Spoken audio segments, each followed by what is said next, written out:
Subscribe and share my channel Sudarsana. నమస్కారం. శ్రీదేవి భాగవతం కథలను తెలుసుకుందాం. శ్రీమాత్రే నమః. శ్రీ గురుభ్యో నమః. శ్రీమద్దేవి భాగవతము 6వ స్కందము. దేవతలు బృహస్పతితో సంప్రదించుట.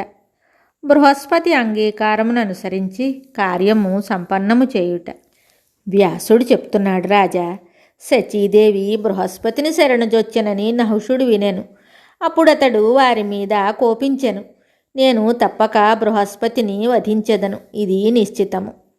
ఈ మూర్ఖుడు తన ఇంటిలో శచీదేవి ఉండుటకు సురక్షితమైన ఏర్పాట్లను చేశాను అని నహుషుడు దేవతలతో పలికెను. అప్పుడు నహుషుని రూపము మిగుల భయంకరముగా ఉండెను. అతడు కోపముతో మండిపడుచుండెను. ఆ పరిస్థితిని చూసి దేవతలు, ఋషులు సామనీతిని ఉపయోగించుచు నహుషునితో చెప్తున్నారు, రాజేంద్ర ప్రభు, మీరు కోపించవలదు. ఈ నీచమైన బుద్ధి సర్వదా విడవవలెను.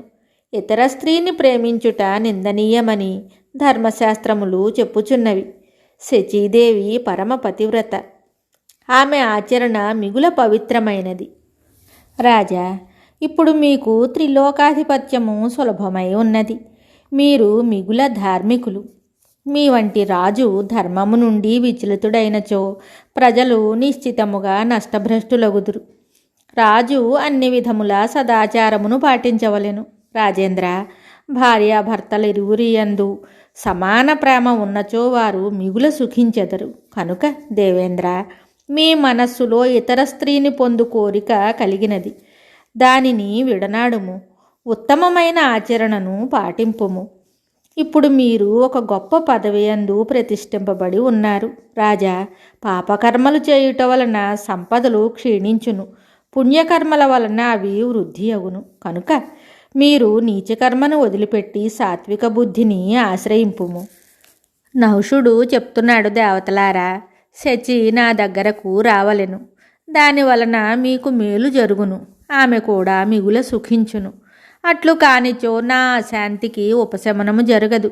మీ ఎదుట నేను సత్యమును పలుకుచున్నాను. నమ్రతను గాని బలమును గాని ఇంకేదైనా ఉపాయమును ప్రయోగించి మీరు శీఘ్రముగా శచినిచ్చటకు తెచ్చు ప్రయత్నము చేయండి. అప్పుడు నహుషుడు కామాతురుడై ఉన్నాడు. అతని మాటలను విని దేవతలు, మునులు అత్యంత భయభీతులయ్యారు. వారు అతనితో, మంచిది, శాంతిపూర్వకముగా మేము ఇంద్రాణిని మీ దగ్గరకు తెచ్చెదము అని చెప్పారు. ఇట్లు చెప్పి ఆ దేవతలు, మునులు బృహస్పతి ఆశ్రమానికి వెళ్ళారు. వారు ఆయనకు విషయమును అంతాన వినిపించారు. మిగతాది తరువాయి భాగంలో తెలుసుకుందాము. శుభం. శ్రీదేవి భాగవతం తరువాయి భాగంలో మళ్ళీ కలుద్దాం. నమస్కారం. Subscribe and share my channel Sudarsana.